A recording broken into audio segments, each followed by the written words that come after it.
super teams and all that stuff. It's it's a different era. So it was nice to see the Bucks have struggled. I mean, Budenholzer's job was on the line. I mean, they were played well in the regular season, but they can't get it done in the playoffs. They lost in the first round and the semis, and they went through some times, and that's what gets a team over the hump. And that's one advantage they really had over the Suns is they've been there before together. Middleton and Giannis together have been, had their hearts ripped out. And, so when it got down to nitty gritty game 7, they maybe had a little extra in them. So, it's great to see Oscar Robertson and Kareem Abdul-Jabbar / Lou Alcindor in the building. And, I've been in contact with Sidney Moncrief, Jack Sikma, Terry Cummings, Ricky Pierce. I could keep going down the list, and we're all, we all kind of feel bad. And I felt like I won. I'm like, why do I feel so happy? I didn't play, but 8 years in Milwaukee. Both our sons were born there. It was great to see for the fans, the city, and the organization. Hey, Paul, the fans are unbelievable, man. They talk about the cheeseheads. Man, they had their own version, and you can see them outside. I thought the fans played a huge part there. I don't think they're the reason Milwaukee won the series, but man, energized. They were like Energizer bunnies, and I haven't seen the fan base that was so excited. You can see that they really, really wanted it, but those fans have also been loyal. They stayed through the fire, and this was the culmination of that, and it was good to see. Yeah, it's a really classic small market. I mean, you've been there, Derek, in San Antonio when you guys won championships, and it's just not some fans and the organ. It's like the whole city. The whole city gets behind it, and it means something to them. And there was older people, older fans that have been there for a long time. There've been children of those fans that are now Bucks fans that got to be part of it. Kind of reminded me of the old Chicago Cubs when they won it all, and all the generations of people that of families that watched it, and they got their hearts broken for so many years, and they finally got it. So yeah, I think the small market has something to do with it also. Ricky, let me say this quickly. Paul, weren't both of your boys born in Milwaukee? Yeah, both Michael and Brian were born at Children's Hospital in Milwaukee. Yep. So do they have any Milwaukee blood? Are they Bucks fans at all? They're Bucks fans. Serious Packer fans. Yeah, they're cheeseheads for sure. Hey, Paul, man, you played 12 years, and you played with different teams, the Pistons, the Warriors, but your allegiance is in Milwaukee. Do you have any connections with any of the other teams? I mean, not necessarily connections, but feelings of the time you spent there. Well, now that the Bucks won it all, no, hell no, I'm a Buck. No. No, I mean, but like 8 of my 7.5 or 8 of my years were with my 12 years were with the Bucks. Went through Cleveland twice. And was in Detroit early in my career where I, Linda and I bought our first house ever in Detroit, and there's some feelings there. But and then my last year in Golden State with Run TMC and Tim Hardaway, Mitch Richmond, and Chris Mullins, where we made a run. We beat the Spurs in the first round, and then we lost to the Lakers. But my heart's with the Bucks because of, what is that? 3/4 of my career was in Milwaukee. Was that you mentioned Run TMC? Were they playing? Were you guys and Nelly was coaching them? Were they playing the type of basketball we see today? We were up tempo, small ball. We were open court. We had the big three, right? Tim Hardaway, Mitch Richmond, and Mullen. They scored 85 of our points every game, and then the rest of us just got whatever we got. We had Rooney Marshallonis from Russia, Rod Higgins, and our center position was like kind of like the three-headed center in Milwaukee with me, Alton Lister, Randy Brewer. It was me, Tom Tolbert, Alton Lister was there, and Jim Peterson. So, you know, it was very similar. But we were up and down, outscore them, fast paced, high energy for sure. Absolutely. And Derek, I know you carry a little allegiance with the Nets from your time there, don't you? Yeah, I mean, that's the team that, I mean, those were my guys. Those are the guys I spend every day with. So, yeah, you're just going to naturally have, in my case, I didn't play as long as Paul. But, yeah, those were the guys I got to know, the guys I got to practice with, hang out with. So, yeah, that was those are my guys forever. Derek Coleman, seeing him come into the league. As you know, Ricky, I was very close with Anthony Mason. So to see some of those guys, Chris Morris, and, you know, it was an interesting time to see Drazen Petrovic before he became the Drazen that everyone knows today on the NBA scene. So, yeah, that's my team. And Willis Reed, I have to give a shout out to him. He was the general manager at the time. He's the guy that took a chance on me. So, yeah, they will forever be my team, no doubt about it. Let me just let everybody know you're watching Gerv and Big Mo. I'm Ricky Hampton with former NBA players Paul Mokeski and Derek Gervin. We're taking a quick look back at the finals, and we got some other interesting topics that we're going to get to tonight. And Mo, it seemed like when Giannis started to just go inside, that just changed everything because they couldn't do anything with it. Well, I think attacking the rim. You know, he was attacking the rim again and not settling, even though he took a couple ill-advised threes as usual. You know, it's just frustrating because, you know, which is amazing that someone that can score 50 in the seventh game of the NBA Finals has quite a bit to work on in his game. I mean, that's mind-boggling to me. I mean, a mid-range game and a three-point game for him to get even better than he is today. And also, I believe he shot 72% from the free throw line in Game 7. So that had a lot to do with it. And, you know, he put because we had talked about this, and there was legitimate argument about who would be the finals MVP if they won it. I mean, Middleton has bailed them out with 40 and played great, and Holiday is just phenomenal on both sides of the floor.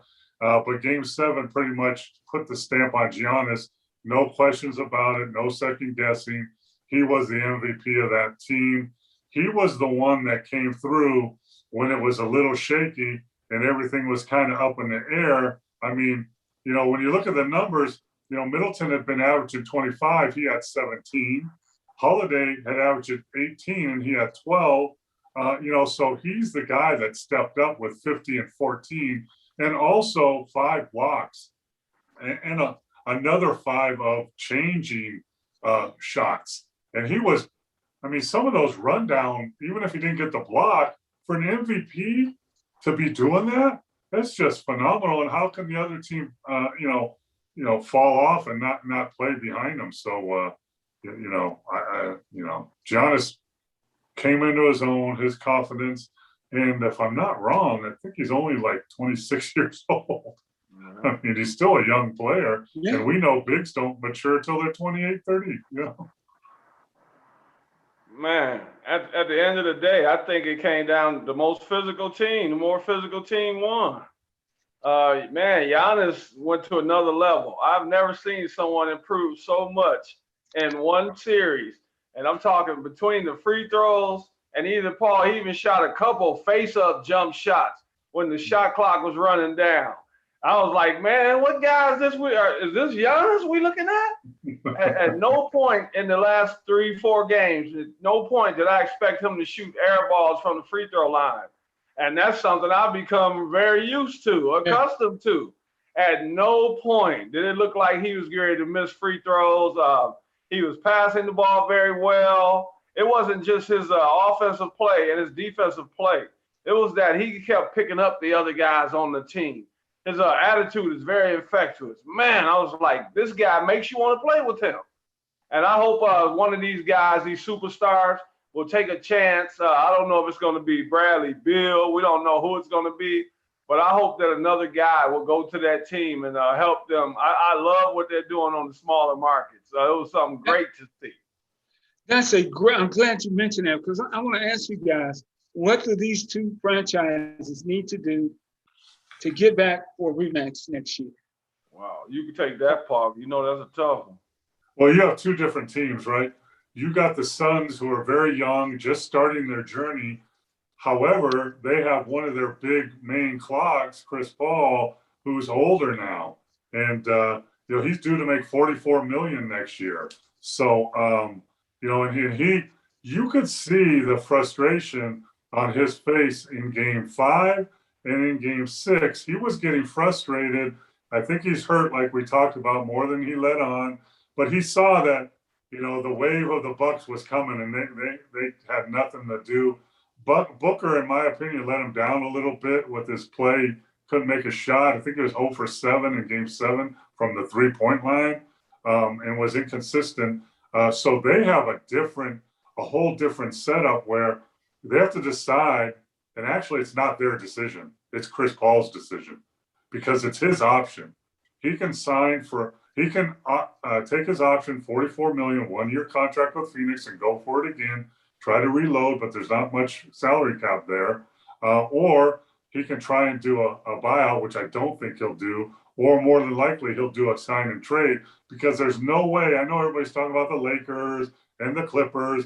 No one is going to give up $44 million for a $9 million exception. Sorry, it's not going to happen.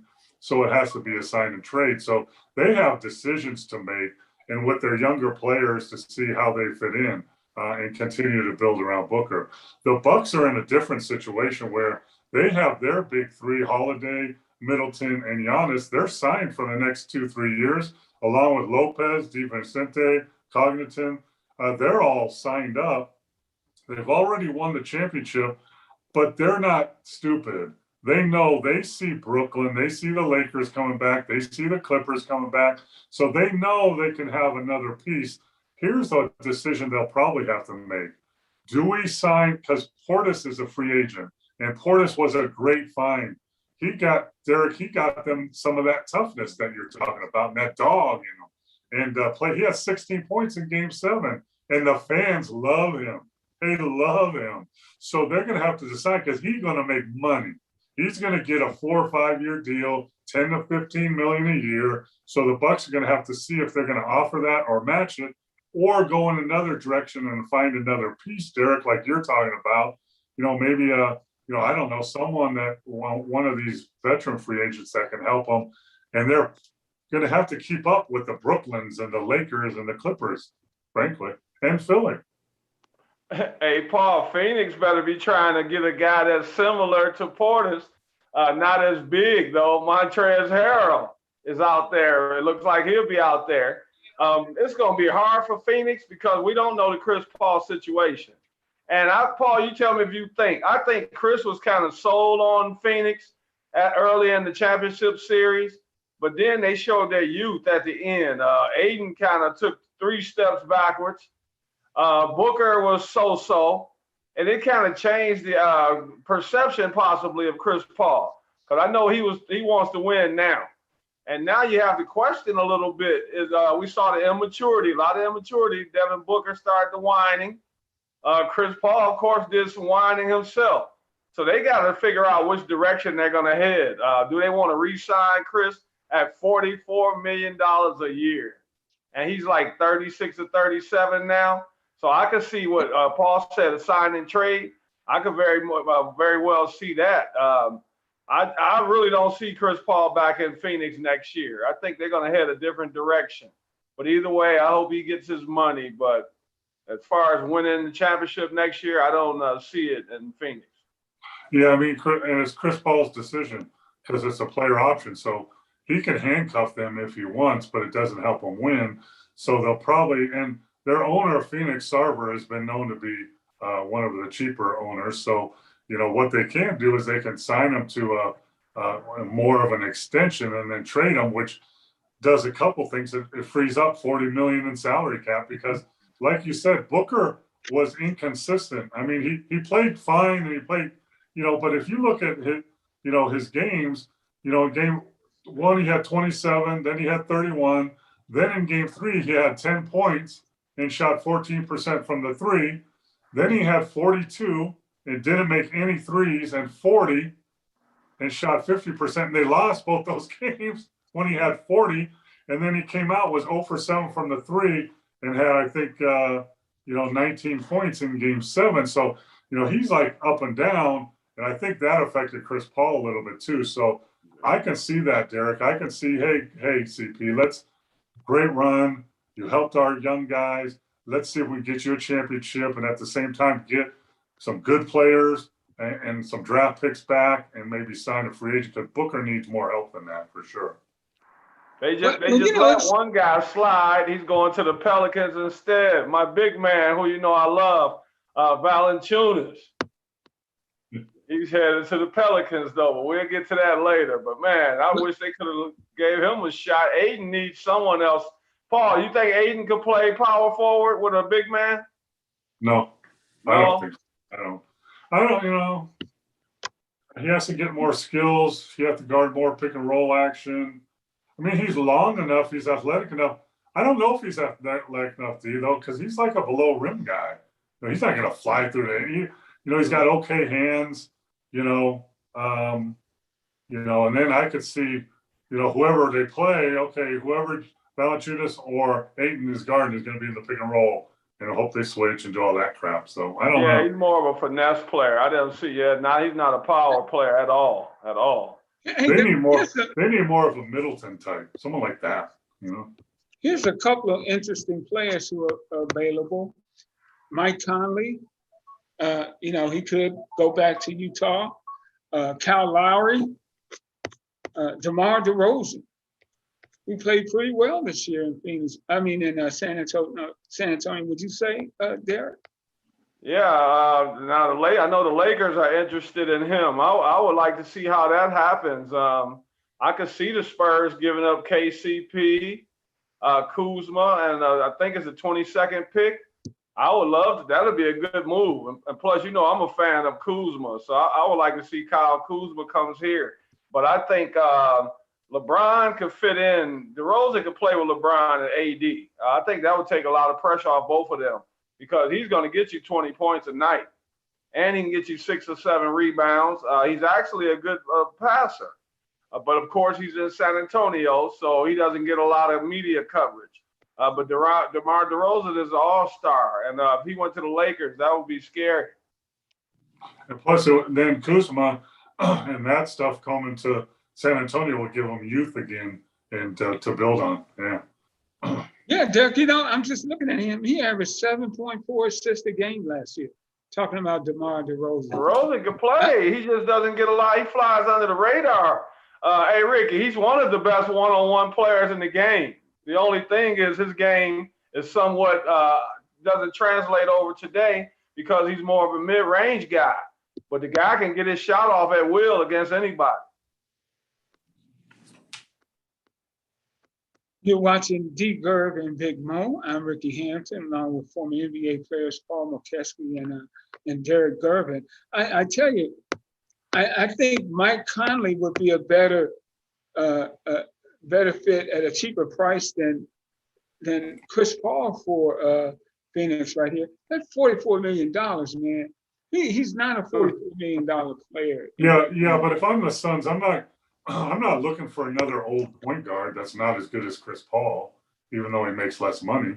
I'm looking for more of a youth movement. I'm looking for, let's get a couple of younger players that are studs. Let's get a Kuzma. Let's get someone like that. I mean, you're just going to switch out, an older point guard for another older point guard that's not as good. I don't see them doing that.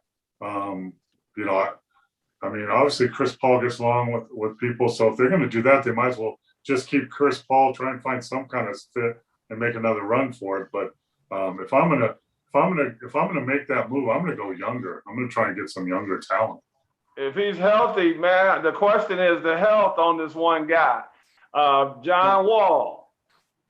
If he was healthy, of course, they would be interested in a guy like that. But it has to be an upgrade. I think it's somebody that has some more years. I don't think, Paul, what do you think about? I don't think they would be interested in Kyle Lowry at this point either, right? No, and I don't Conley think would be kind of suspect. The guys that have been injured. someone like Kyle Lowry or someone's looking to go to the Clippers or the Lakers or somewhere like that, where he's the third option, and runs the point. Yeah, I agree. Colin Sexton's out there. If they just want a young guy, I mean, there are people out there, but that 44 million, that's going to be hard to deal with. Yeah, because that's why it's the sign and trade, so you can kind of make it happen, because you can't find anybody else making 44 mil that's going to get traded anyway. So you got to get equal for equal. So that's a problem too. So, it's going to be interesting offseason. I say kudos to the NBA Players Association for negotiating such deals where players can have these kind of options. 44 mil, and Chris can take it or leave it. I mean, my goodness, that would never happen in the NFL. He's cut. Older guys like that, you gone. Yeah, but I mean, that's because the Players Association in the NBA works with the owners of the NBA. So it's a 50-50 split. So You do well, we do well. And that's the way it's been. And that's why they've survived that's part of the reason they've survived with the salaries they have, is because, and then you add that to the TV money and the merchandise money, which is in the billions. Now you have a cohesive organization. And that's why.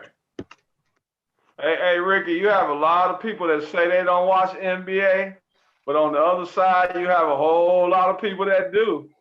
Even this year with the media markets not being big media markets, I thought the ratings were pretty good. And it was an exciting championship. Ricky, can we please talk before we get off the air? We must cover this Olympics, man, because I know the USA doesn't play again until Wednesday, but man, I'm so nervous. I was just about to bring that up. Another defeat yesterday by Team USA basketball. Should we be in panic mode? No. It's pool play. Now, if you don't know international play in FIBA basketball, you don't understand. It's pool play. So the other two teams in their pool is Iran and Czech Republic. Now, if they get beat by one of those teams, it's over. But if they beat both of those teams, they finish second in their pool at worst, unless France loses again, and they go on to the medal rounds. That's how it works. Okay. The problem is, not panic, but the concern is how they are actually playing and how they can't make shots when it counts. I mean, they had the game against France. They didn't score in the last 3 minutes of the game. They were up 8 points. Threes, wide open. So, the talent is there. I don't necessarily agree with the construction of the team. We can go into their roster a little bit, but it's not time to panic. Give them more time. 3 of their guys came the night before the game. They flew across the world to play in the game, and Holiday had a good game. Middleton didn't really play as much, which he shouldn't have. And Booker was the same Booker, 1 for 6. I mean, it's the same you saw in the final. But the problem is with this COVID and stuff, and they're going to have a game every other day or so. I don't think they're going to get much practice time in at all. So they're going to have to blend in. But France, at the end of the game, got the 50-50 plays and the hustle plays. And that's how they won that game. If USA doesn't realize this and the coaching staff doesn't get that point across to those players, then it's going to be a problem, because in the rest of the world, every little kid growing up playing basketball in whatever their minor leagues are in France want to play for France national team and win an Olympic gold medal. Every team in Spain, every kid in Spain wants to do the same thing. Every kid in the United States wants to play AAU ball and then play in the NBA. That's what they care about. And when a game's on the line and a team wants it more, that's what happened with France. Wow. I'm not gonna say it's time to panic, but we definitely should be very concerned. Because we're not going to get taller overnight, that's for sure. I'm hoping that Middleton and Booker and Holiday can add a little more spice to the team because we need it. The good thing, these are guys that don't mind sharing the ball. So hopefully that'll rub off on. If you really look at this team, it's been dominated. KD and foul trouble. KD and Lillard have been taking most of the shots. Very careless with the ball at times. He was terrible at the end of last game. I mean, terrible third or fourth quarter. So we got to make better decisions. But the thing that worries me the most is will we ever get used to the rules, the knocking the ball off the rim, the things like that. Those are the things that add up at the end of games. And that's something I don't know if we have enough time for. So we're just going to have to go ahead and try to go for it. Pop. You got to switch up the offense a little bit. The guys that have a little rumblings about your offense. And defensively, I think we need to play a little more zone. But I'm not giving up on us. I still think we can pull it out. It's going to be tough, but I say go USA. Yeah, I don't like the rules. To me, like hitting it off the rim, it never even happened in the game. It's very rare that happens. I'm more concerned. I don't think they understand the referees. The referees are different in FIBA than they are in the NBA. I mean, you can't roughhouse, you can't, bully a referee in FIBA. They don't care. They all have personalities. They're all from different countries, Right. and they don't care. They don't care if you're flopping. They won't give you a call if you stare at them. They don't play that game, and that's where they struggle. And the shorter game, 10-minute quarters. 40-minute game is 8 minutes less than an NBA game. So you have less time to recover. And teams that make short runs can catch you and bypass you, just like France did when they made their 16-2 run at the end of the fourth quarter by hitting threes and you missed them. I mean, but let's be serious. I mean, the best player is Kevin Durant. And if he goes 4 for 12, 1 for 6, and scores 10 points in 21 minutes, we're not going to win. When did you see him in an NBA game not score as much as he did play minutes? He played 25 minutes. He's going to score 28 points. That's what he does. Hey, Paul, and European. Hey, Paul, in European ball, now I can really talk about European ball. The second guy's going to get caught most of the time. And that's what KD and those guys got to understand. I know the guy, they make you want to get physical. You cannot play into their game because they want you to retaliate.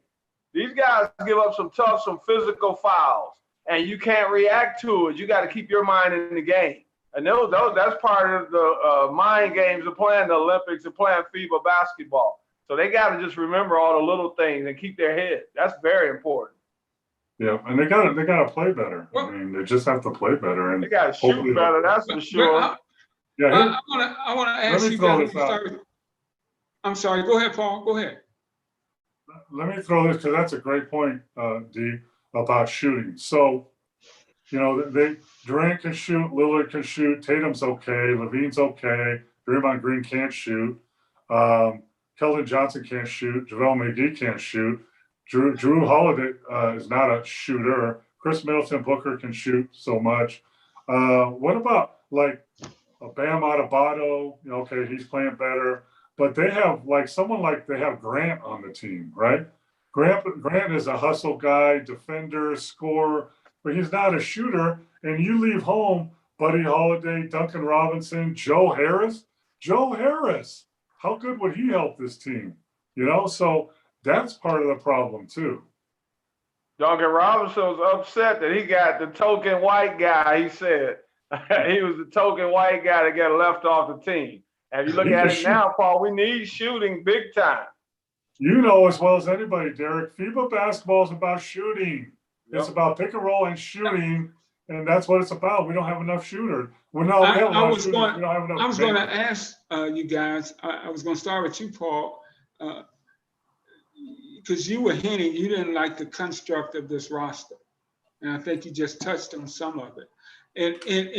In international basketball, people ball, you both are very familiar with. What's the one thing you got to have? I think you just said shooting. Shooting.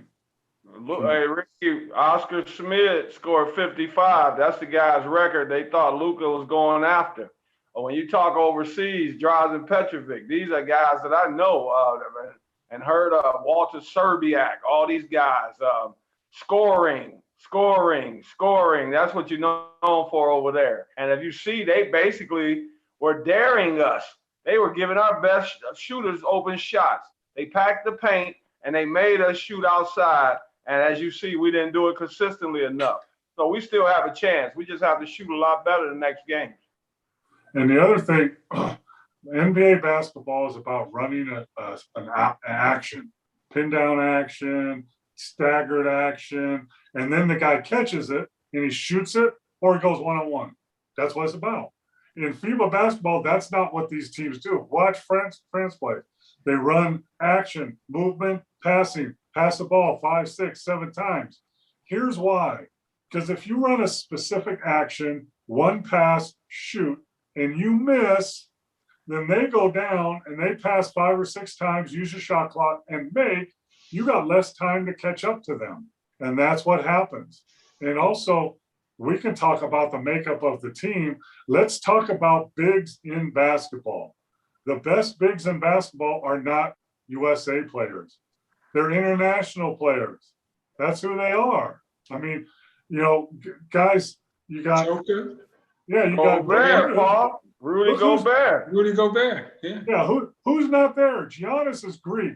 Joker is Yugoslavian. Embiid is from Cameroon. Porzingis, Sabonis, Nurkic. Ayton's not even from USA. So all the talented bigs are from somewhere else. You know who's better than, you know, if they would, you know, they didn't have JaVale McGee as a rim protector. He does his job. They need to play him more. They have to. But Brooks Lopez is a better big for international play than JaVale McGee. I agree. Oh, they need somebody like Brook right now. JaVale only gonna give you what, 10 minutes, Paul? Yeah, they need somebody like Brook. And we talked about that before the series, before they played France. You see how they let Gobert get to his spot first before they throw the ball in? KD and those guys are big enough to deal with that. That was the things I was afraid of from the beginning, Paul, and I'm afraid of that as well with Spain. How do we deal with the Gasol brothers when it comes down to it? Because if we aren't hitting shots, then as we move forward, we're in big trouble. So we got to make some changes quickly. Like you said, like KD is big enough to handle that, but he never does. He never plays the post player in the NBA, never. He's always playing a stretch 4. So he doesn't know how to use his body. He's very slim anyway. So, you know, when they got centers, which mostly that know how to use their body. Paul, how important was it to you think the similarity playing FIBA ball is the same as in our era, your era? You have to beat the man to the spot, right? Yeah, you have to be physical, beat him to the spot. And the FIBA teams have patience moving the ball around, and they don't throw it. They don't throw the ball to you like in the NBA, and you go get it, and now you're 17 feet from the basket, and you face up. They let you seal around the hoop, and then they get it to you, and then you score it. So the three-pointer is not as important in FIBA? No, it's as important, but they go inside out. Yeah, they go inside out. We go outside in. Gotcha. Hey, Ricky, when I played over in Spain, my first year, we played Real Madrid. Man, you talking about, oh boy, don't even get me started. I told you, George's team had beat us by 50 in the CBA. But we went to Real Madrid my first year of European ball, and I had no clue what we were up against. They had this guy on Real Madrid, and last name was Romay, Romay. And I swear he was about 7'4", he reminded me of Mark Eden, Paul. And this is my first year in Spain. So that, you know, that was something new. We didn't have guys like that in the United States, like the Georgie Muir son. So that was a wake-up call. And then the guys on top of it, the other players are physical. Don't you think the guards are just as physical, Paul? And that's kind of a culture shock for the guys here, for Dame and those guys having to get used to taking those bumps? Yeah, they let the guards hold, grab, like the old days. They let them play more physical away from the basket. And they, you know, and they're not calling those ticky-tack fouls. You got to battle through it. That's why Luka is so good. He's big, strong, and he's been battling that since he was 16 years old. Hey, tell me this. Why aren't there not more good American big men? Because nobody wants to play big. No. Everybody wants to shoot threes and handle the ball and drive and fall down and get free throws. That's what they're being taught. Yeah, nobody wants to play the post anymore. Young players that are 7 foot tall get offended when you tell them, "Hey, you're going to play the post." They don't like that at all. When you look, Ricky, who doesn't want to work on their handle, Paul? Look at all these ABA teams, and Derek, you've seen that.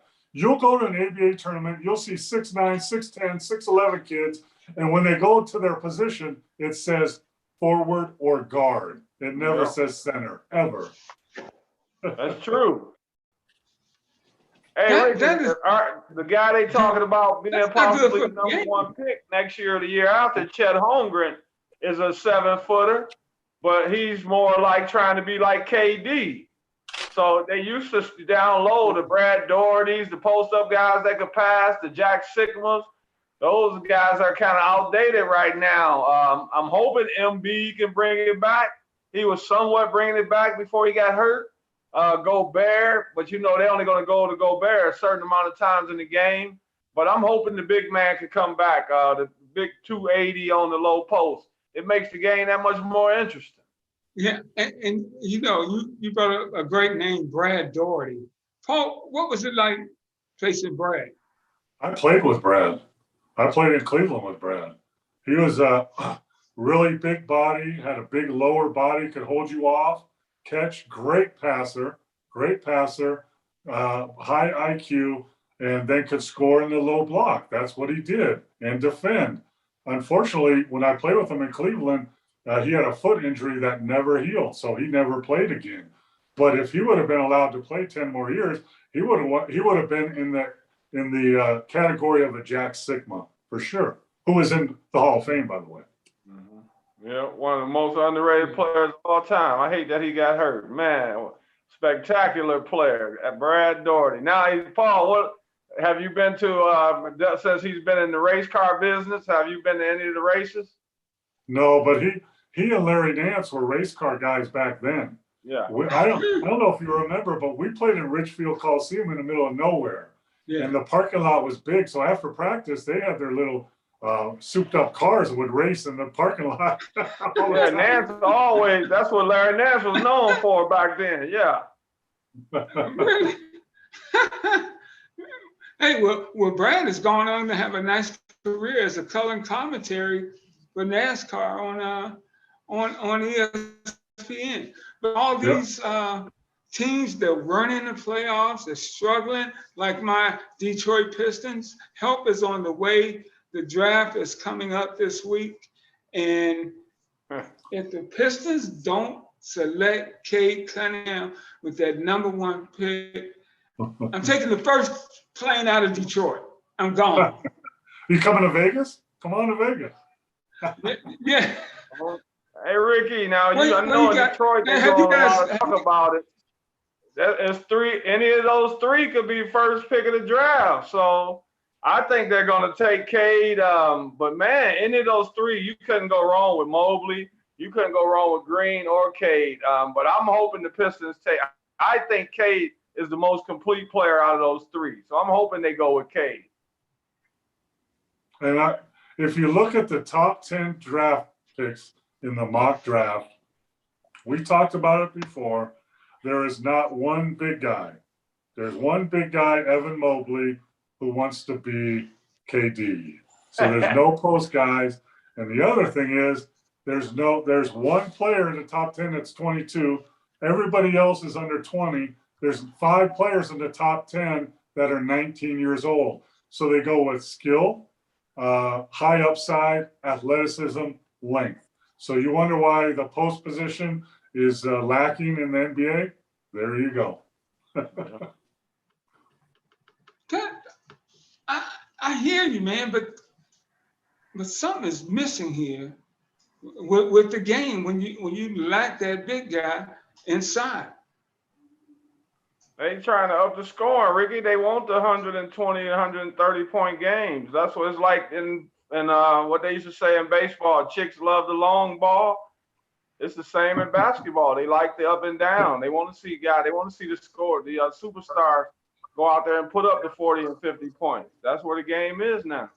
Yeah, here's amazing too. You can answer me this. Are the Bucks and is Giannis better when Lopez plays better? And are the Suns better, Booker and CP3 when Ayton plays better? Are they better? Yes. Absolutely. Yeah. Yes. So that's what's mind-boggling, that more NBA front offices aren't looking for those guys. And they are.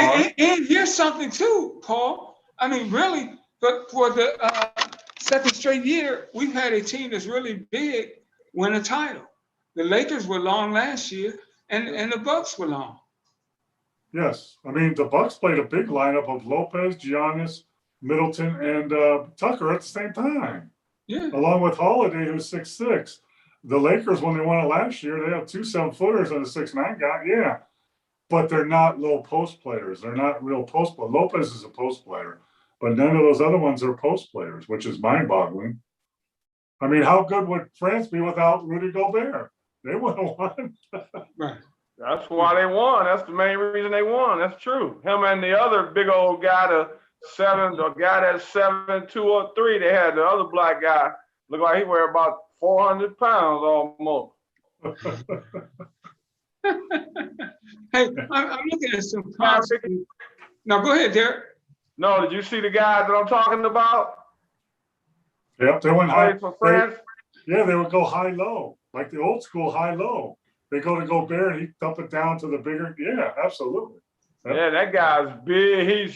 He's huge, and he has a nice shooting touch too, as well. Paul. That's Fall. His name is Fall. Yeah. Oh yeah, he's pretty good. He's a pretty good player to be so big. He's in that same category. They're all like Taco Fall. They're all from that one area. Yep. Some of the comps on some of these picks. Kay Cunningham is in this one article is being compared to Luka Doncic, and Evan Mobley, the 7-footer from USC, is being compared to Anthony Davis, and Jalen Green to, here's a great name, Clyde Drexler. So we know Jalen is very athletic. If he's being compared to Clyde. So let me tell you this: Evan Mobley from USC is being compared to AD, right? Yeah. How many points do you think AD would average at USC? I know it wouldn't be 16 points and 9 rebounds. I know that. Come on, man. 30. Yeah, I mean. Here's another one. They call him a taller Larry Nance. Who's that? Evan Mobley? Mobley. Yeah, I mean, I could see that. I mean, I played with Larry. I've shown you pictures. I mean, I don't know if he could jump that high. Larry put his head above the rim. I know that. But, it probably depends on his motor, because that's been the one question. The only question about him has been his motor. So if he has that kind of motor. Yeah, then he can't be Larry Nance because Larry had a high motor. Yeah. Hey, why is the guys in the NFL, rookies come in and have huge impacts, while the NBA is very rare that rookies come in and become stars immediately? Less players in the NBA. I mean, you only play 5 at a time. So if you're a draft pick, you got to knock out one of the 5 stars from last year, and probably 2 all-stars from last year to get in playing time. That's not going to happen. But in the NFL, you're an offensive lineman. You got to knock out one of the 8 linemen to be an impactful lineman, right? Same thing. Yeah. Yeah. You had to be more mature back then as well, Ricky. Today these guys are really young. And Magic Johnson at 18 had to be really special. And LeBron came in. LeBron, of course, we know is a freak of nature. These guys today, it's just a different time. You got some really good players, but you can see their youth. Back then, you know, to get on the floor, you had to pretty much man up. Paul, and when Magic came in as a rookie, did you play against him that year? Yeah. No, I mean, I was with Houston, but I didn't play much, but I saw him. But with his persona, when he came in, you could already tell right away from day one that he was ready, that he belonged on the floor, right? Couldn't you tell that? He also had the body too. I mean, he was 6'9". At the end of his career, he's probably 6'9", 250 or 245, but he was still 6'9", 220, 225, even as a rookie, you know, so he was ready to go. Yeah. I'll never forget after winning that first game of the season, he runs and jumps on Kareem. Kareem, like, calm down, young fella. We got 81 more of these, man. That was. Hey, Ricky, I saw Paul had a couple pictures on Facebook the other day. I believe him and his son were throwing some sky hooks. I started out a post guy, hook shots, drop steps. Yep. Then I became a pick and pop guy. Both my sons played. Both my sons played overseas. They both played in the post. They both shot hook shots, drop steps, little fadeaways. Yep. Paul, when you look at those shots and you tell the kids today, they look at you like you're crazy, right? Every time you tell them about they don't even know. A lot of them don't even know what the mic drill is today, man. That's unbelievable to me. Here's what I would tell a post player now on the low post.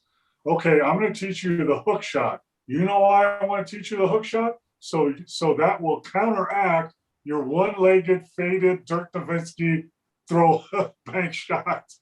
That's why. And then maybe they do it. All-time leading scorer through hook shots, and you can't get people to throw hook shots. It's crazy. And then 2 points is still a valuable thing in the National Basketball. So look at what Giannis just did. It's valuable in the playoffs, Ricky. It's boring in the regular season. But that's why you got to practice good habits. You see every year teams get exposed in the playoffs. A lot of stars get exposed in the playoffs because teams start playing. You're playing the same team night in and night out. And they always game planning for your weaknesses. That's Paul George's problem. That's James Harden's problem. They too stubborn. Ben Simmons. They will not make the changes. Giannis made the change for the betterment of the team, and look where it got him. Yeah, in the playoffs, your offense has to go to the second, third, and fourth options, and you as a player have to go to the second, third, and fourth options of your repertoire. Hey, and what's the advantage? What does that mean when teams, they know they're going to see you the next game, the next game, the next game? Is that when coaching really steps up? Well, no, I mean, coaching steps up when you prepare a team before you start. So, like when you're preparing a team for a playoff series, you know exactly. I have 30 minutes on Derek Gervin. I have 30 minutes of just him. What he does on the short corner, what he does on the elbow, what he does at the three, what he does on the left wing, what he does on the right wing, what he does in the first quarter, what he does in the fourth quarter. That's all down. It's all written down and everything is there. What happens is during the series, players actually start believing that because they see it firsthand and they go, oh, I know Derek likes to go right in the fourth quarter and not in the first. Oh, that was in our report. Now, because they see him over and over, and he after Derek goes right and kills you a couple times, you're like, uh-oh, maybe that scout report was right.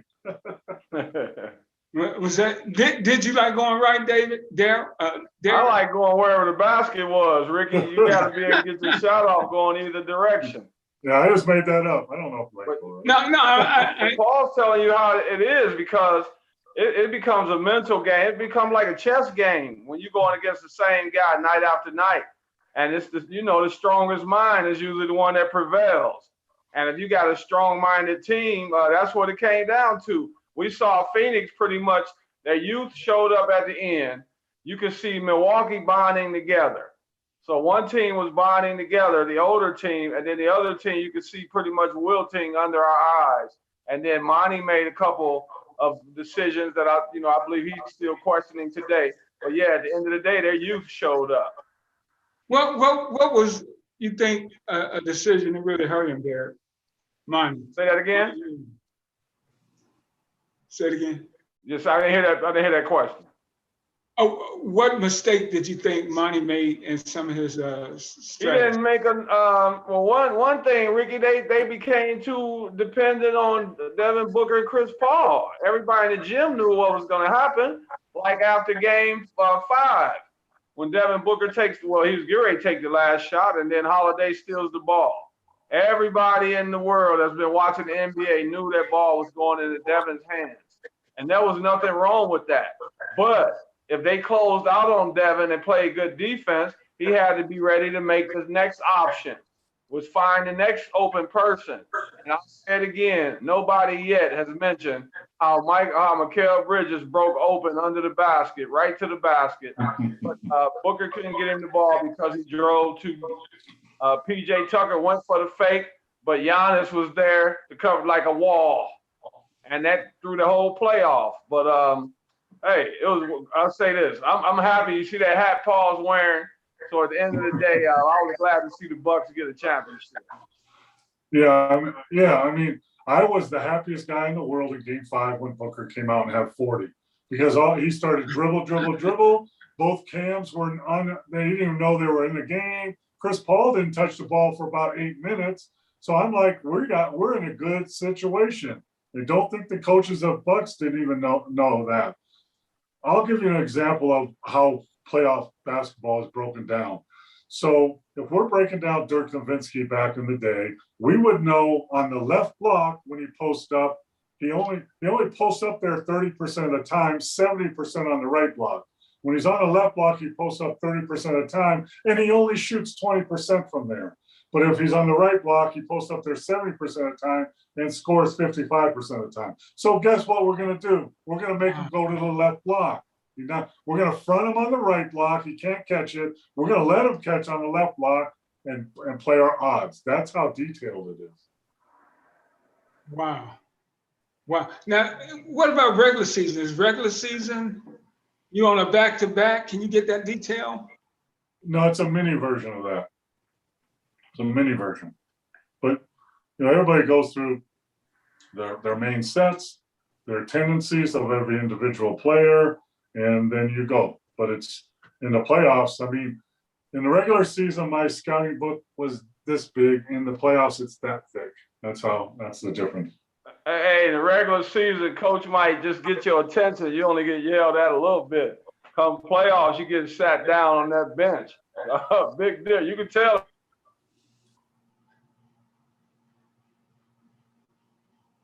I think we lost Derek. But Paul, you said when you coach, you never yelled at your players. I didn't say that. I didn't say that. I never said that. Any player that I played. You said I never embarrass a player. During a game. I said I never yelled at a player during the game. That doesn't mean in practice or in a film session or whatever. During the game, I'm not going to embarrass you. When you come off the court, I'm not going to yell at you. I'm not going to follow you to the end of the bench and scream at you. I'm not going to not shake your hand, and I expect the same in return. When I take you out of a game, I don't want you staring at me, throwing the towel, yelling at me. Now in practice, or in the locker room, of course. Yeah. I love the philosophy, but why do you think that's not necessary? Well, I think it is necessary. But during a game, if you're yelling at someone during a game, it's too late. I mean, if you're trying to prepare for a game, it's too late. It's over. You need to do that a week ago. So that's why practice time is so valuable, to get the players on the same page, doing what they need to do. You have to correct them. You have to encourage them to do it the right way. So in a game, perfect game, I never call a play. I just sit there and watch the game because you guys do all the work. So that's why now at halftime, you make some changes, and if the players aren't playing with energy or effort, they might get a little screaming. Yeah. You have to have passion to play this game. Why am I more passionate? That happens all the time, but that's in a closed locker room or in a closed practice, not in public. all the stuff you talk about, all that knowledge you drop, Paul, I think that's one of your best ones, man. I mean, that is exactly the way to do it. I think we got Derek back just in time to call. We're about to call it a night. Final thoughts. Yeah, I got a phone call as usual, threw me offline. No problem. We about to say goodnight anyway. Any final thoughts, Derek? Well, I want to. I hope people are getting ready for this draft. I'm excited. I know you are, and I know most of Detroit. That's all they've been talking about. So I'm hoping that Wednesday is a great day. I say go. Let's go, Kay. I'm down here in Texas, so I support. I watched Oklahoma State play several times, and I think Cade is the guy. And I just want to say, let's go Detroit. I want to say, don't give up on USA basketball. It's not time to panic. It's only pool play.